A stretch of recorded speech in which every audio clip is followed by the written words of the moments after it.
Okay, thank you. Good morning, everyone. Before I start, I would like to thank Professor Hay and Professor Basharan for inviting me to present at this seminar. Thanks a lot. As Professor Essers has already said, I will present the developments at the level of the European Union. So we will see quite some repetition of some parts that we have already heard at the, from the area of the OECD, because on the level of the European Union, the OECD measures have been implemented as well. Just to give you a short overview, I will start with automatic exchange of financial information, the implementation of the Common Reporting Standard in the European Union. In this respect, I would also like to point out the relationship between automatic exchange of financial information for tax purposes and anti-money laundering legislation. And then I will continue with automatic exchange of tax rulings, the implementation of the proposals in BEPS Action 5 on the level of the European Union.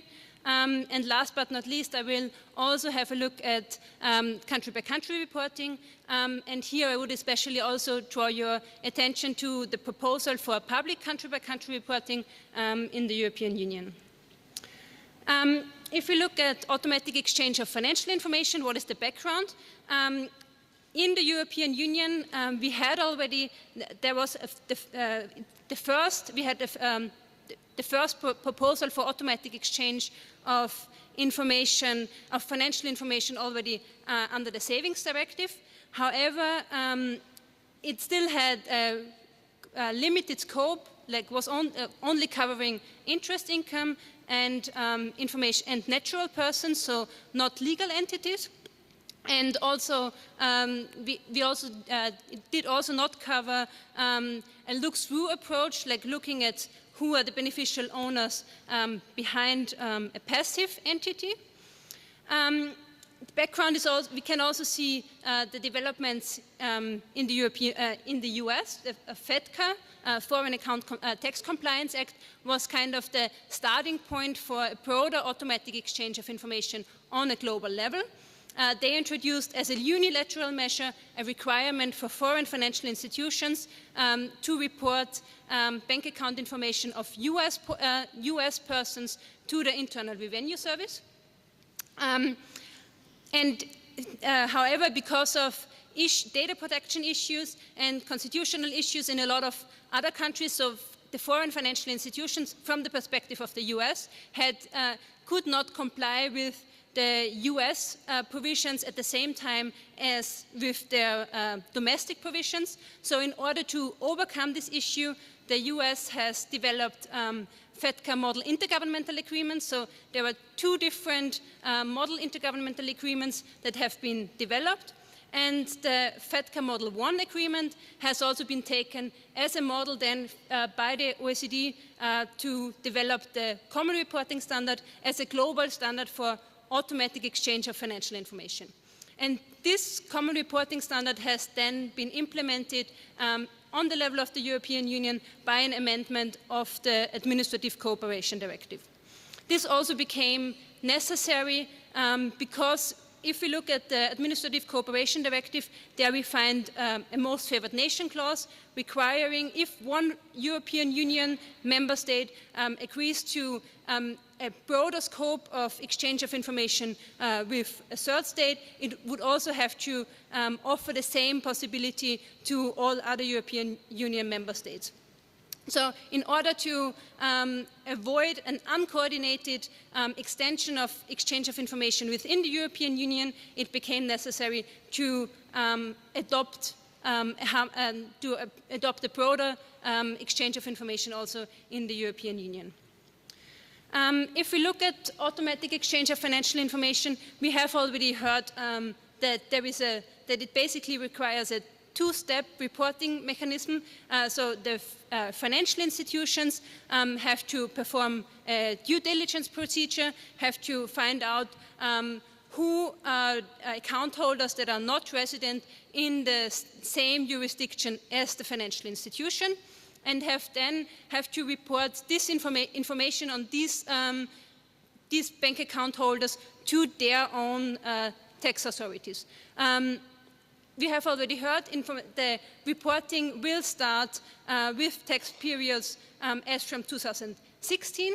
In the European Union, there is only an exception for Austria. Austria is allowed to start 1 year later in 2017 because Austria was the only European Union member state, if we look at FATCA, who did not agree with the US to exchange financial information automatically on the basis of Model 1 intergovernmental agreement, but instead signed the Model 2 intergovernmental agreement, a non-reciprocal agreement where the financial institutions and not the tax authorities are reporting information to the tax authorities of the United States. In a second step, the tax authorities are exchanging this financial information with each other within 9 months of the end of the year. So as we have already heard in the last presentation, the first exchange of information will take place in September of this year. Austria will start 1 year later, next year in September 2018. One important difference between the OECD proposals, the OECD Common Reporting Standard and the Administrative Cooperation Directive is that under the Administrative Cooperation Directive, exchange of information is explicitly subject to the provisions of the Data Protection Directive, and the financial institutions are required to inform the account holders before they provide information to the tax authorities. So I think that is, especially if we look at the topic of this conference, I think that is an important difference. Which accounts are reportable? I think this is also an important issue to have a look at.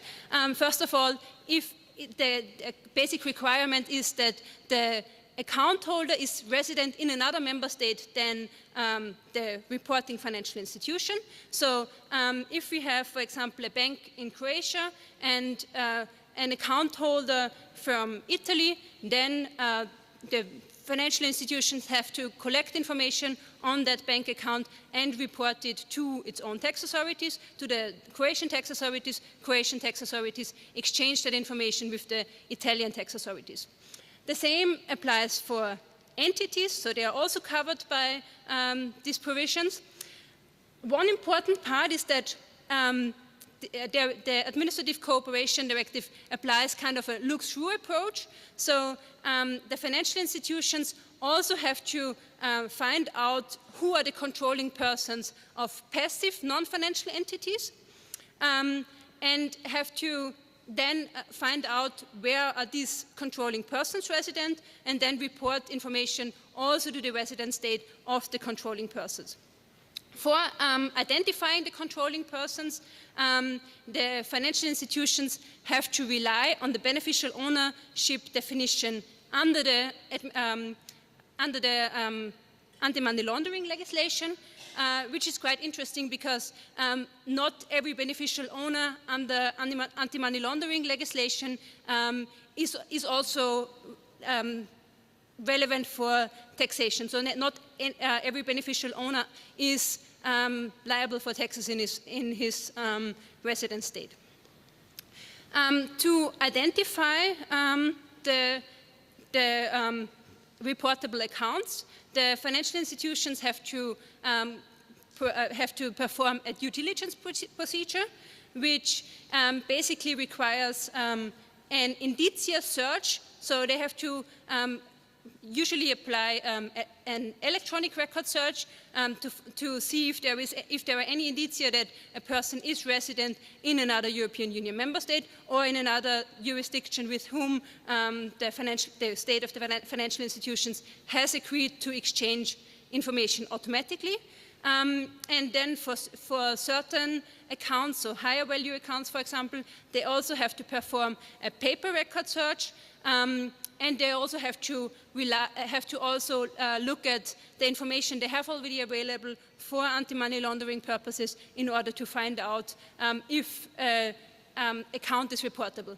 But so in certain circumstances, the financial institutions have to ask the account holders and have to ask them for a self-certification where then the account holder is required to say which state is its state of residence for tax purposes. So because of this due diligence procedure, it is also likely that information is not only reported to really the state where an account holder is resident for tax purposes, but there could be different information in the records because a person has moved and the information is not yet updated in the records of the financial institution. Which information is reportable? Certain information about the identity of the account holder, so name, address, residence state, tax identification number, date and place of birth. If we have a passive non-financial entity, then the same information also has to be provided for each controlling person of this passive non-financial entity. Then account identification details, account number, and the name of the financial institution. And about, if we look at the financial information that has to be reported, one interesting point is that not only the amount of interest, dividends, and proceeds from the sale or redemption of financial assets has to be reported, but also the account balance or the value of the account. If we look at the anti-money laundering legislation, the fourth anti-money laundering directive required member states to set up a national central register on beneficial ownership, which covers all corporate and legal entities incorporated within the entity. This central register has to be set up until June 2017. And because I've already said that the this due diligence procedure under automatic exchange of financial information relies on the definition of controlling person, of beneficial ownership in the anti-money laundering legislation for identifying the controlling person of passive non-financial entities.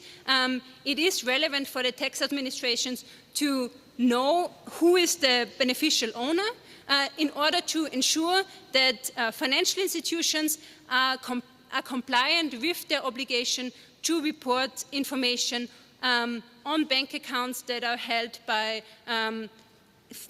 passive financial institutions, passive non-financial entities, not only to the state where the entity is resident, but also to all the states where controlling persons of this entity are resident. Interestingly, for example, just to give an example, who is a controlling person for trusts? There is a separate definition stating that the settler, the trustee, the protector, the beneficiaries, and every other person who is exercising effective control is defined as being a beneficial owner under anti-money laundering legislation and also a controlling person for the purposes of automatic exchange of financial information. So information has to be provided also to the state where beneficiaries of trusts are resident, but also to states where the protector is resident, and the protector almost never leads to, for them, there are almost never tax consequences. Currently, there are also ongoing discussions about a public beneficial ownership register. Quite interestingly, the French Constitutional Court has, however, stated that such a public beneficial ownership register would be unconstitutional because it would be an unproportional interference with the right to private life. So far to automatic exchange of financial information. I would like to continue now with automatic exchange of tax rulings. In this respect, if we look at previously applicable exchange of information provisions, tax rulings have already been covered by spontaneous exchange of information, which is already obligatory under the, or was already obligatory under the Administrative Cooperation Directive earlier, if the information is relevant for another tax authority. So there were 5 specific cases mentioned. Then the information has to be provided to this other member state. However, this spontaneous exchange of information was not fully efficient because it was because the jurisdictions issuing the ruling had kind of a discretion whether they grant information to another member state or if they are not fulfilling this obligation to exchange this information on tax rulings spontaneously. Within OECD BEPS Action 5, there has been a proposal for mandatory spontaneous exchange of information, and within the European Union, this has been implemented by an amendment of the Administrative Cooperation Directive, which goes, however, to a certain extent beyond the proposals of BEPS Action 5. Generally, the exchange of tax rulings should deter hidden tax competition between jurisdictions because all member states should know which tax benefits are granted by certain member states. And it should also facilitate the tax treatment of multinationals in all European Union member states. What is covered by automatic exchange of tax rulings? Generally, it applies to advanced cross-border rulings and advanced pricing agreements. These are defined as any agreement, communication, or other instrument with similar effect. It has to be issued to a particular person or a particular group of persons, and this person or group of persons has to be entitled to rely on this ruling or advanced pricing agreement. However, it is not required that this ruling is issued in a special material form. It also does not need to be binding. This is explicitly stated in the preamble of the Administrative Cooperation Directive. So it has quite a broad scope. What is not covered is rulings that are issued for dealing with purely domestic situations. Also, if the ruling deals only with the tax affairs of a natural person, it does not have to be exchanged. This is also with the background of data protection legislation because it could be not in line with data protection legislation to exchange tax rulings on an automatic basis. Therefore, they have been excluded. And there's also an option for the member states not to exchange tax rulings that are concerning groups with a turnover of less than 40 million euros. It covers future rulings and also past rulings that are issued since 2012, but only if they are still valid in 2014. If we look at the information that has to be exchanged about tax rulings, it is not the actual tax ruling itself that has to be sent to other European Union member states, but it is basic information about the ruling or the advanced pricing agreement that has to be exchanged between the European Union member states. So basically information about who is the taxpayer that is concerned. There has to be a summary of the content of the ruling. Amount of transactions should be mentioned. Then, for example, if you look at transfer pricing, what are the methods and criteria that have been used for determining the transfer pricing? Then, because all the tax rulings are not only exchanged with member states for whom the tax ruling could be relevant, but with the information on tax rulings is generally exchanged with all European Union member states. Therefore, the member state issuing the ruling also has to mention which member states are likely to be concerned by the tax ruling. In a second step, for example, if one member state realizes, okay, this ruling has been issued and it could be interesting for tax assessment in its own country, then it can still, in a second step, request the full text of the ruling. Also, the Commission, the European Commission, should have access to the tax ruling, but the access of the Commission should not have access to all this information, but the access is quite limited.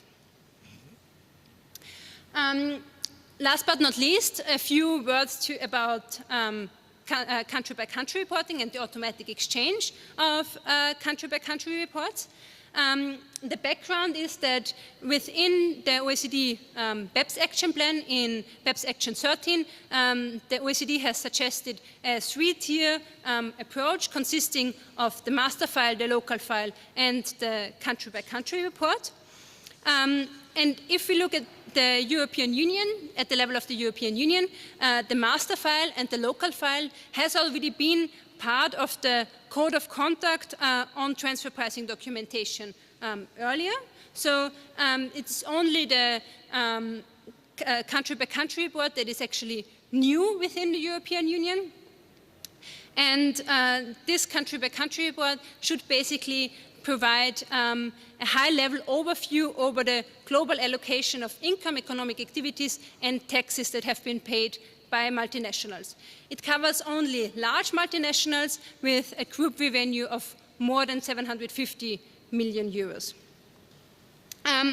How does the reporting of the country-by-country reports work? So it is basically the ultimate parent entity that has to prepare the country-by-country report and file it with the tax administration of its own parent jurisdiction within 12 months of the end of the calendar year, of the fiscal reporting year. And in a second step, the tax authority of the state where the ultimate parent entity, so usually the headquarter of a multinational, is resident, has to exchange that country-by-country report with all the tax authorities where the multinational has subsidiaries or permanent establishments.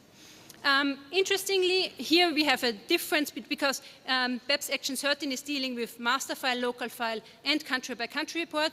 Automatic exchange of information is only applicable to the country-by-country reports. For the master file and local file, these have to be filed always in the members, those documents have to be filed in every jurisdiction where a multinational is operating. So in every state where the multinational has subsidiary or permanent establishments, it can be required to file master file and local file. Only for the country-by-country reports, there is this exchange of information procedure. What happens if the headquarter of a multinational is not required to report to file these country-by-country reports? For example, Singapore has not yet signed the multilateral competent authority agreement for the exchange of country-by-country reports. So in that case, a secondary reporting mechanism applies, which requires the multinational entity to either assign this reporting obligation to a surrogate parent entity, to name this entity who will then fulfill this reporting obligation instead of the ultimate parent entity, or if such a surrogate parent entity is not identified, then usually each local entity, so each subsidiary and each permanent establishment could be required to prepare and file these country-by-country reports. I've here just to give you an overview of which information has to be provided in the country-by-country reports, basically information on how the amount of profits in every tax jurisdiction, about the income tax paid, income tax accrued, also about the number of employees, for example. And interestingly, these numbers have to be provided separately for each tax jurisdiction, but aggregated for all entities that are operating within one tax jurisdiction. So if there are more subsidiaries or more permanent establishments in one tax jurisdiction, then the amount of profits of all these entities together has to be reported. In a second table, the multinational entities have to list all the entities in every jurisdiction and state what is their main business activity. And then there is a third table which gives the opportunity to provide additional information. In this table, the multinational should, for example, provide information of which numbers have been used, because for the source of of data, the provisions provide some flexibility and allow the multinationals to use different sources, but in the third table they should mention which source has been used. So generally, if we look at BEPS Action 13, and if at the Administrative Cooperation Directive, the country-by-country reports should only be provided to the tax authorities, not to the public. And if we look at BEPS Action 13, this has been clearly stated, there should be no public disclosure of confidential information. Even though non-profit organizations have been demanding public country-by-country reporting already throughout the process of drafting BEPS Action 13.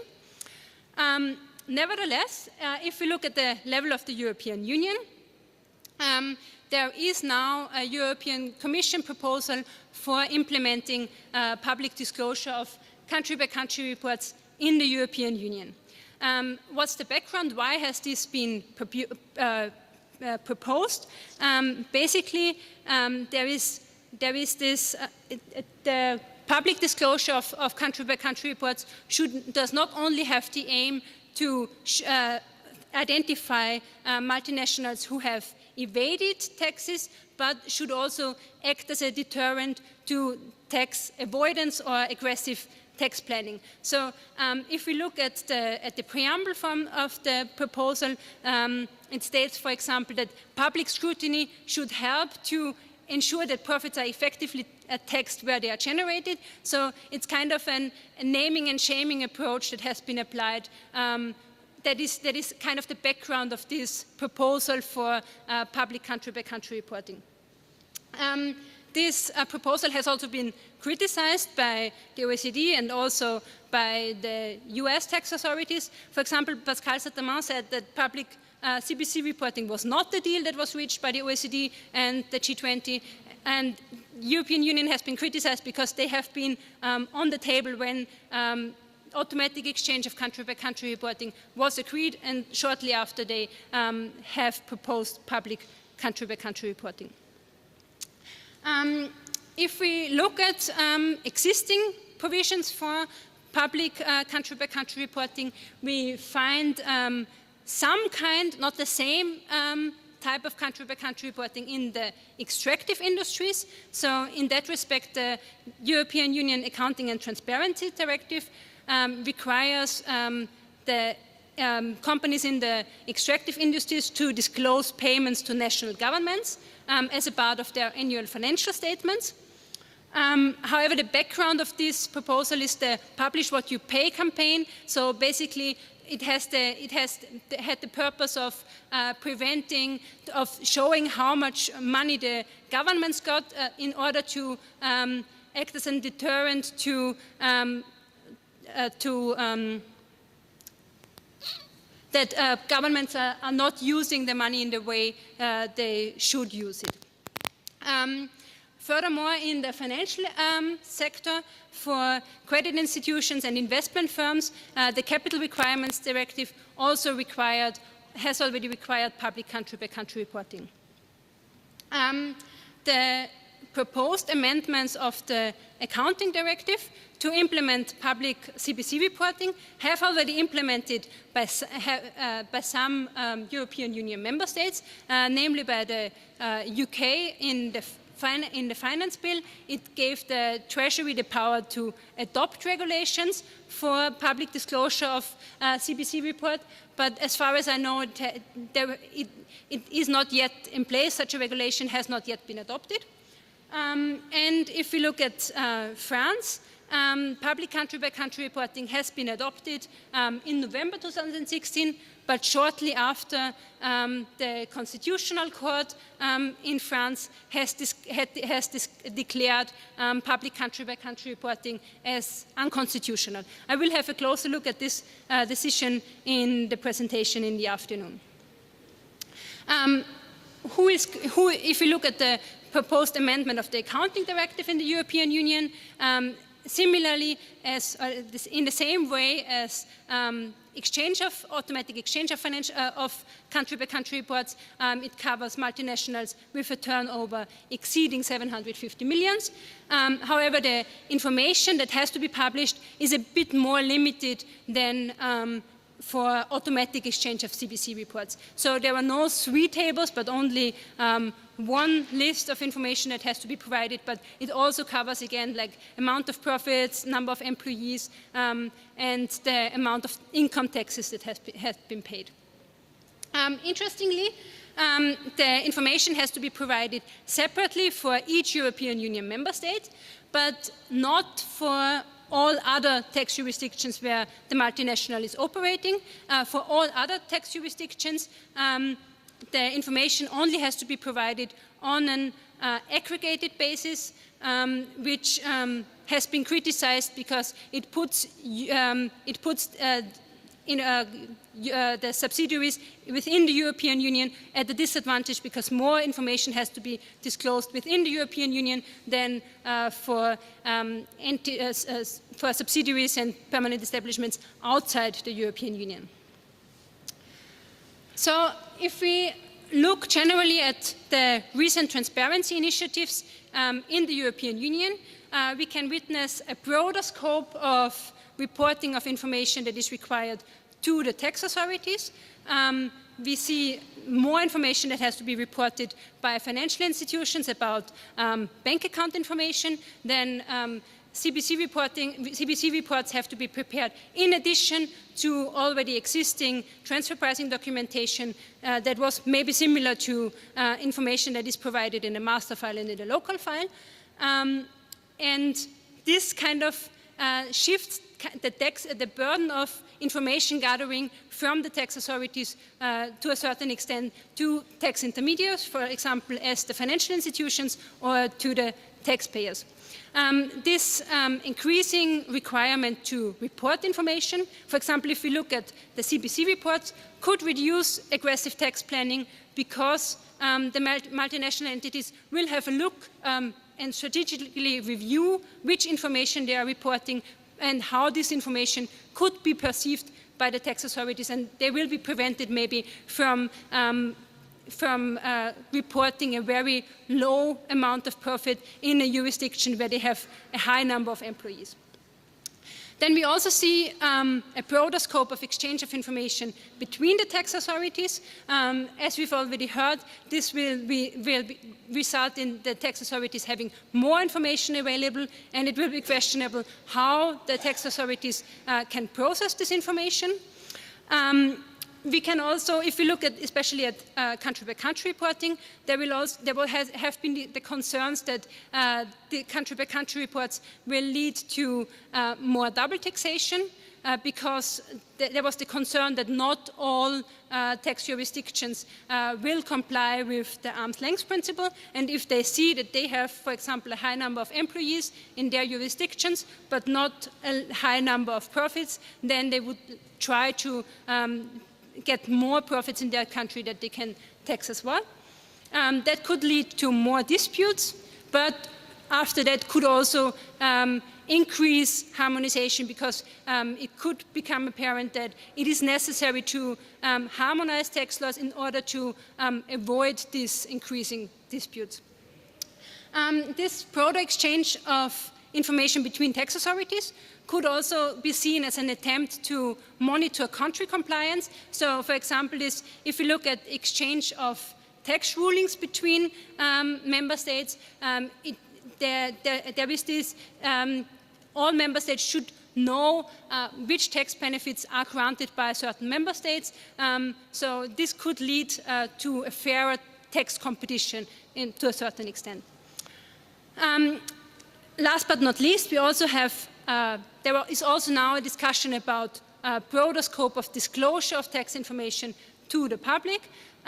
What's the background of these proposals? This should increase the trust of the public to the, in the global tax system, because we had like Panama Papers, LuxLeaks, and so on. And general public is concerned that multinationals can very easily avoid paying taxes. So a broader scope of disclosure of tax information to the public could, to a certain extent, increase the trust in the global tax system if it shows that multinationals are also paying a certain amount of taxes, and that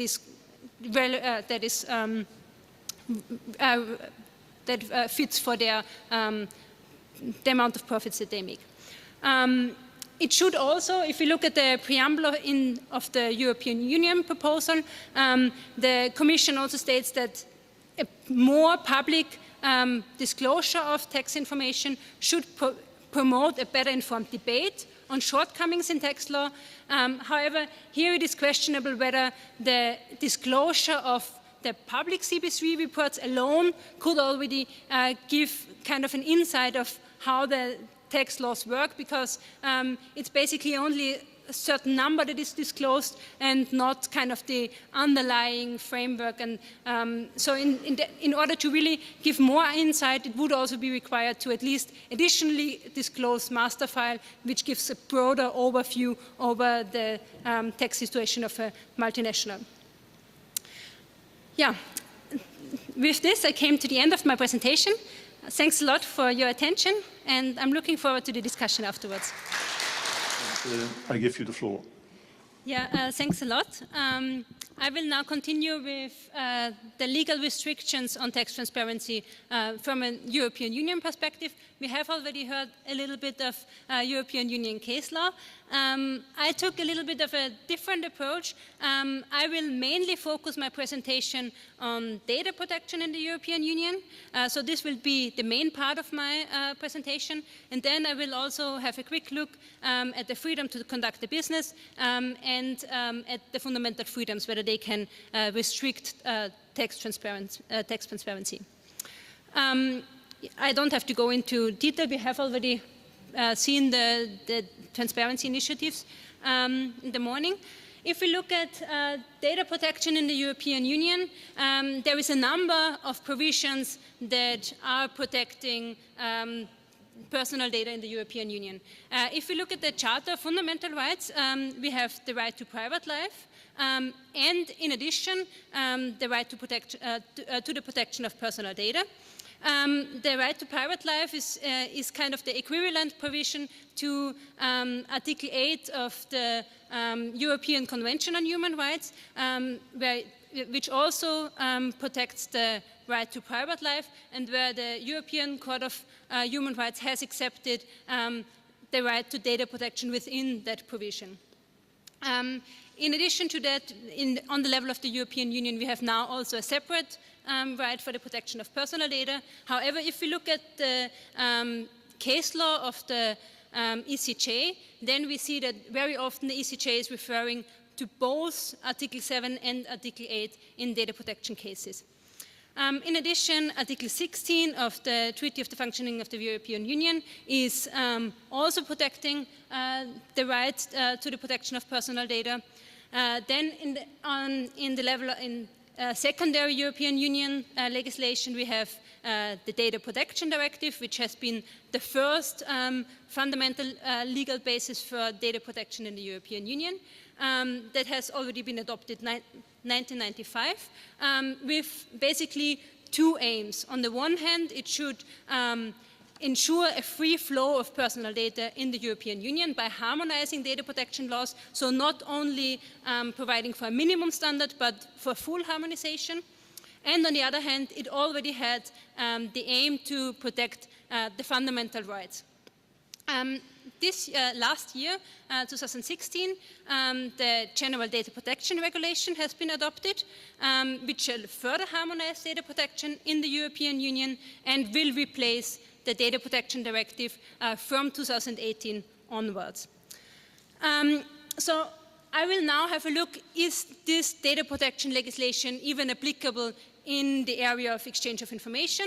And then if we say, okay, like, my question will also be, is it only applicable if we have a directive in the European Union which obliges us to exchange information, or will it also apply to exchange of information between European Union member states on the basis, for example, of a double tax treaty, so not European Union law, and will it also apply on exchange of information between European Union member states and third countries.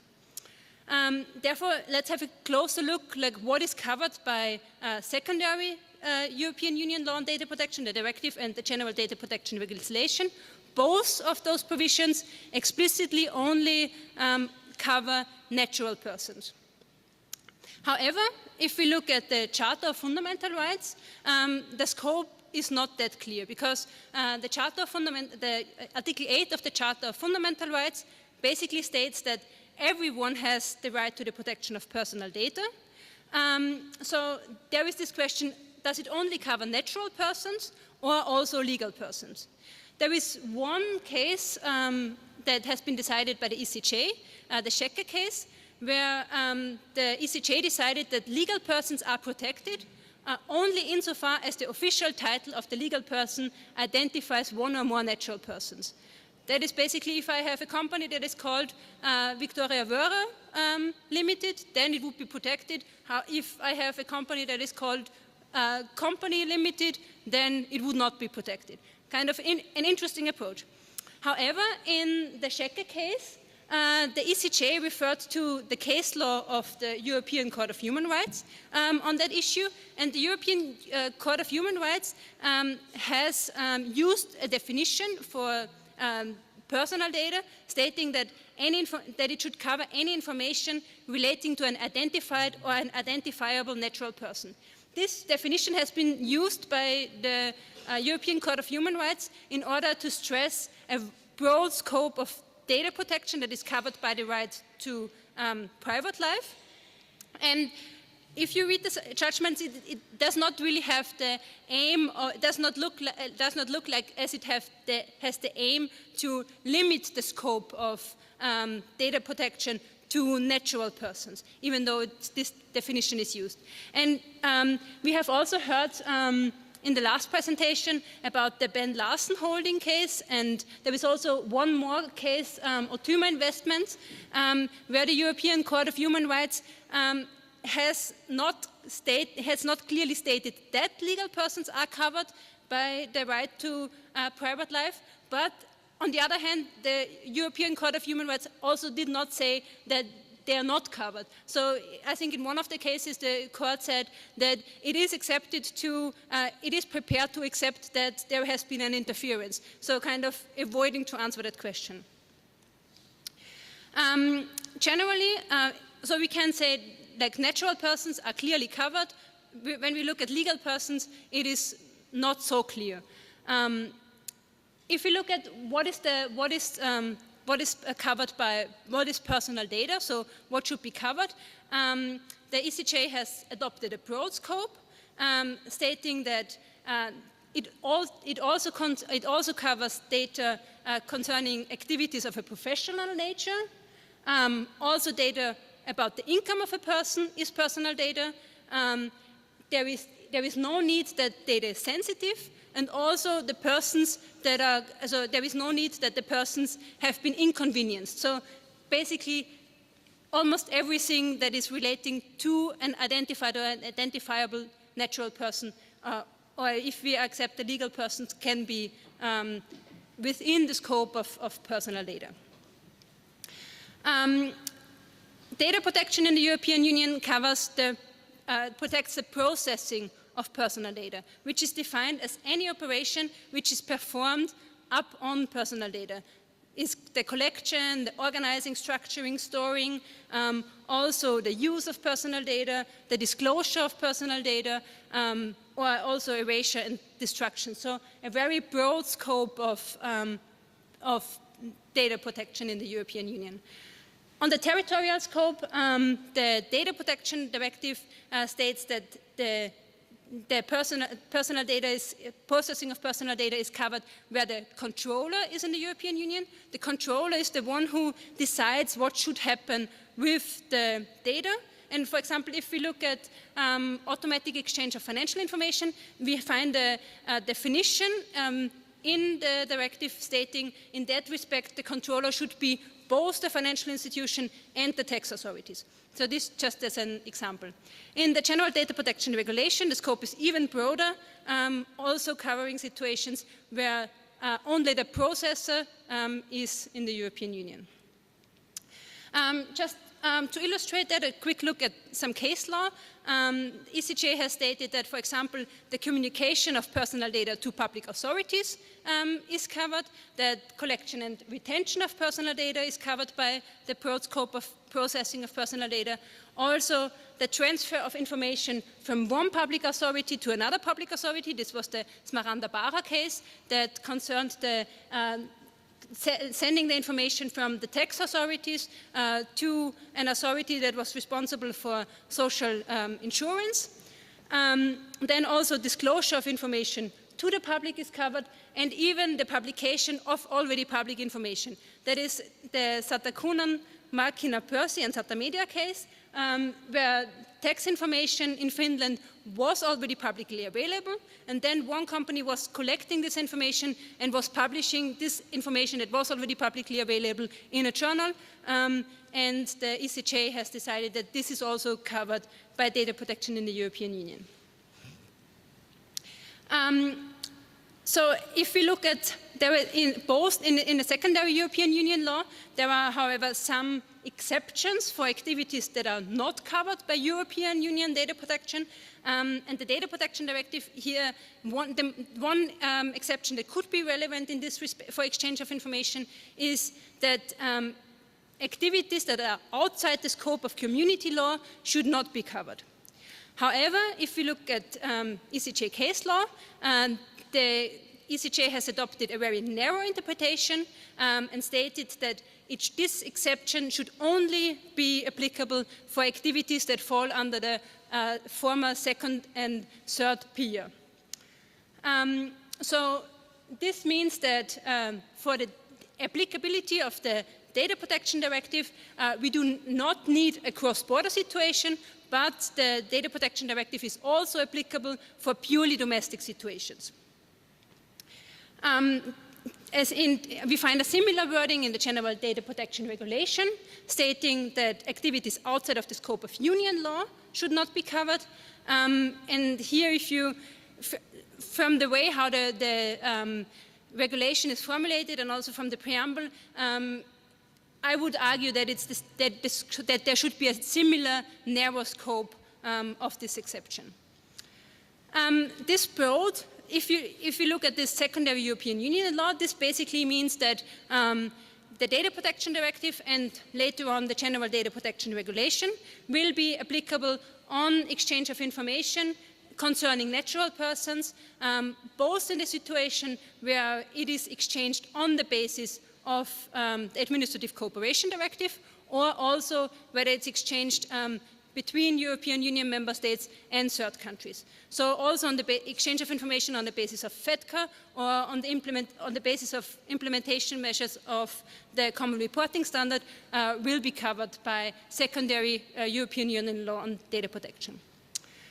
If we look at the Charter of Fundamental Rights, there we also have this limitation that the Charter is mainly addressed to the institutions of the European Union and to the member states only when they are implementing European Union law. So if we have, in the situations where exchange of information happens on the basis of the Administrative Cooperation Directive, then we have clearly an implementation of Union law, and the Charter of Fundamental Rights should be applicable.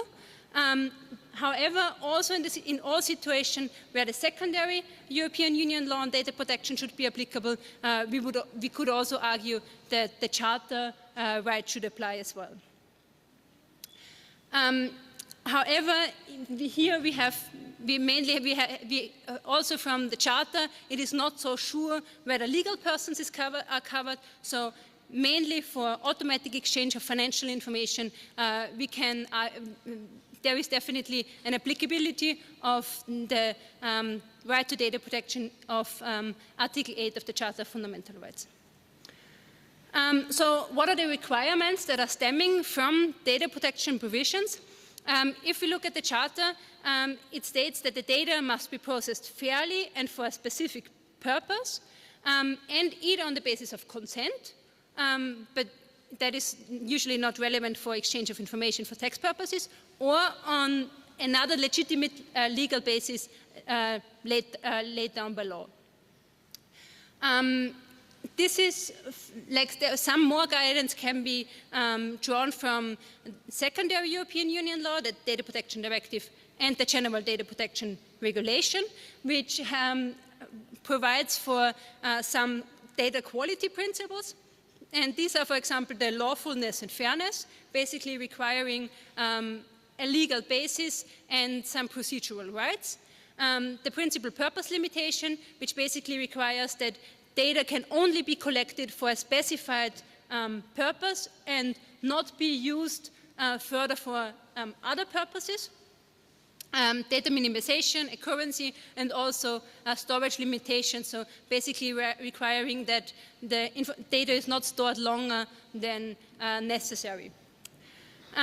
As legitimate reasons for the processing of personal data, there is also some guidance in secondary European Union law stating basically that, as I want to mention only the 2 points that I would think that are relevant for exchange of information. Basically, data processing is legitimate where it is necessary for the compliance with a legal obligation to which the controller is subject. So this could be the basis for the collecting of information by the financial institutions. And then there's also processing is also legitimate for the purposes of performance of a task carried out in the public interest. So this, even if we don't have like a clear statement of what data the tax authorities can collect, we have this collection by the tax authorities is clearly a task carried out in the public interest. In secondary European Union law, there is a special provision dealing with the transfer of data to third countries. Basically, for the transfer of data to third countries, all these general requirements stemming from data protection need to be fulfilled. But in addition, the transfer of data to third countries is only allowed if the third country provides an adequate level of data protection. And there are some procedures how to ensure, how to determine whether the third country are providing such an adequate level. We also find some procedural rights that are stemming from data protection provisions. There is the right to be informed. That has, for example, been invoked in the Smaranta-Bara case. In that case, the ECJ decided that the transfer of the data from the tax authority to the authority responsible for the social insurance was not in line with data protection provisions because the law, the data subject at Smaranta-Bara was not informed about this sending the information to the other authority, and the law was not clearly stating in which situations the information has to be provided to the other authorities. In addition, there was also a right of access to the data. However, if we look at the procedural rights, these are not like absolute, but in the secondary European Union law, we find some provisions that allow a restriction of the procedural rights and also of the data quality principles in order to safeguard an important economic or financial interest, and explicitly mentioned is taxation matters. However, such a restriction of the procedural rights or of the data quality principles needs appropriate legislative measures. So basically here it's again, here we have already in the secondary European Union law the question, is it necessary and proportional to restrict the procedural rights and the data quality principles in order to ensure, for example, the taxation. If we look at the question of, so basically we can say that all data processing in taxation is covered basically by data protection provisions. However, it's not an it is allowed to. That does not mean that data processing is not allowed, but that just means that either some conditions have to be fulfilled, or there need to be a legitimate basis, a legal basis stating that you can interfere with data protection, and the interference need to be proportional. Just to give you some examples in the area of data protection, in the Schecker case, for example, the ECJ said that you cannot confer an automatic priority to the objective of transparency over the right of protection of personal data, even if important economic interests are at stake. The amount of data that is collected and retained is addressed in the digital rights case and in the Schrems case, stating that the processing of personal data must be relevant and not excessive in relation to the purpose for which it is stored. So this is also relevant for exchange of information or for the collection of bank account information. Is this amount of collection of personal data still relevant and not excessive? Protection, the derogations and limitations, so limitations of the procedural rights and of the data quality principles should only apply insofar as they are strictly necessary. And in the Schrems case, it is also stated that if the public authorities are allowed to store personal data without any differentiation, limitation, or exceptions, being made in the light of the objective pursuit, this is also not limited to what is strictly necessary. So there also needs to be this connection between the purpose for which information is stored or collected and the amount of data or the interference with the right to protection of to the protection of personal data.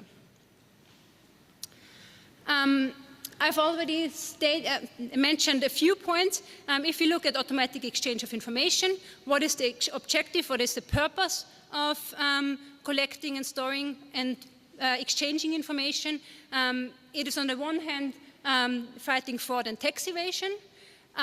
However, here we can ask whether we need all this information, this general collection of all information on all bank accounts that are held by persons resident in another member state than the financial institution.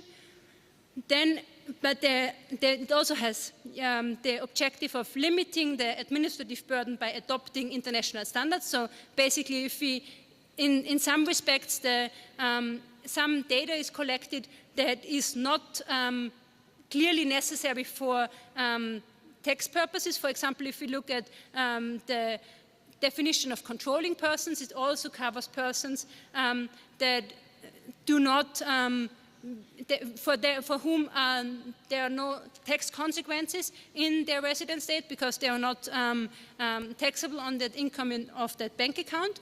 However, here we could say that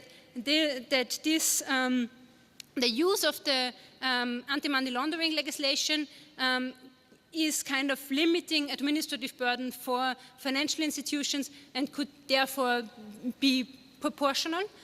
And of course, the one aim is also that the exchange of information should enable tax administration to administer and enforce their tax laws in cross-border situations.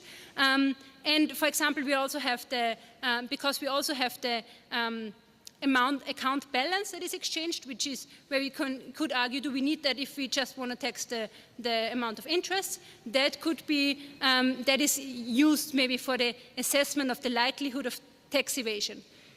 So this is also one point. So far to data protection.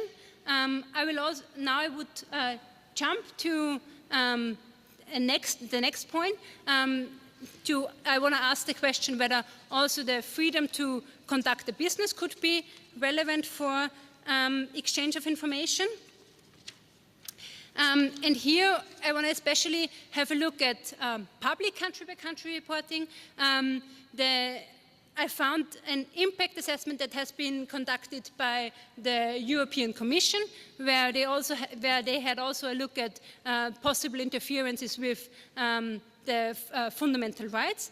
And they said, okay, a possible interference with the public CBC reporting with the freedom to conduct a business could be the financial or administrative burden that are created by these reporting obligations, then the disclosure of business secrets, and what is quite funny, they also said that it could have, and one possible interference could also be the impact on the company's freedom to develop tax strategies. However, the Commission was, of course, of the opinion that this interference has a legitimate aim and is necessary and proportional. So what are the possible legitimate aims? On the one hand, fighting fraud and tax evasion. However, we have already heard, here you could argue, Professor Hay has already said, do you really need that public CBC reporting for fighting fraud and tax evasion? Is it not the task of the tax authority to control that? However, what you could also argue that the two other legitimate aims are that public scrutiny could help to ensure that the profits are effectively taxed where they're generated. So the European Commission has, for example, argued that taxation is seen as a part of corporate social responsibility. This is basically suggesting that multinationals should, to some extent, maybe go beyond what they are legally required to do, and also refrain from tax avoidance, which is kind of questionable. And one more legitimate aim could also be is also that it could increase the trust in the fairness of the tax system. So in that respect, the statement of the European Commission is that public CBC reporting should promote a better informed debate on potential shortcomings in tax law. This has to some extent the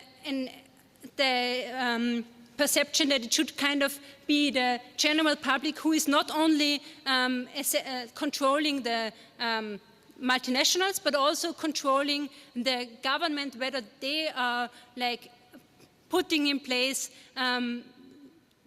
good tax laws that are which will tax not only which will lead to a fair taxation also of multinationals. Yeah, the question is whether public CBC reporting is necessary and proportional. I think we can discuss that also in the discussion.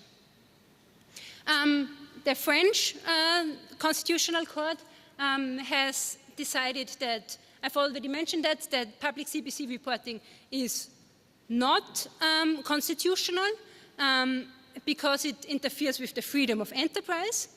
They stated that this obligation on the companies to make these fiscal indicators the public on a country-by-country basis would allow competitors to identify essential elements of their industrial and commercial strategy.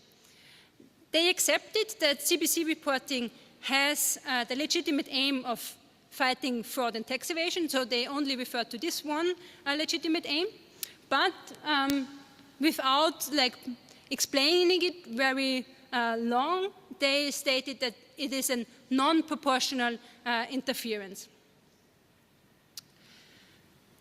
Last but not least, I would like to have to quickly say something about fundamental freedoms. The fundamental freedoms basically prohibit discriminations and non-discriminatory restrictions of cross-border situations. And I've thought what could be what could be issues where you could compare the cross-border situation if we look at the proposal for public country-by-country reporting, we have the obligation to make tax payments public in cross-border situations. If we look at large multinationals or large companies that are only operating within one jurisdiction, then in that situations, there is not always this clear requirement to disclose the amount of taxes they have paid. So this could also be such a discrimination. However, if we look at fundamental freedoms, then it is also questionable whether the purely domestic situation and the cross-border situation are really comparable. And here the ECJ has applied recently in its judgment a comparability analysis and mostly focusing also on the question of what is the purpose of the provision. If we argue that these situations are comparable, are to some extent comparable, which you can argue also differently. For example, with automatic exchange of financial information, you can say that there is a withholding tax regime in the domestic situation, no withholding tax in the cross-border situation. However, then you can argue, what about the account balances? This is not just for the taxation of capital income, but also to see if the underlying assets, if there has been tax evasion on the underlying assets. So there is again this question, there could be some comparability. But if you argue that there has been a discrimination, then we can look at possible justifications. And possible justifications would be either the effectiveness of fiscal supervision. This is a justification that has already been applied for administrative requirements, so could be applied in this respect. If we look at the risk of tax avoidance, here the ECJ has only accepted these justifications for preventing wholly artificial arrangements. So I think this is not that suitable. And if we look at the justification of preserving the allocation of the power to impose taxes, in that respect, if you look at previous case law, the ECJ has only applied this justification for justifying substantive negative consequences, for example, higher taxes, but not for higher administrative burden. So it's also questionable whether you can apply this justification. Just to summarize, we had data protection mainly relevant for natural persons, so in the area of automatic exchange of financial information.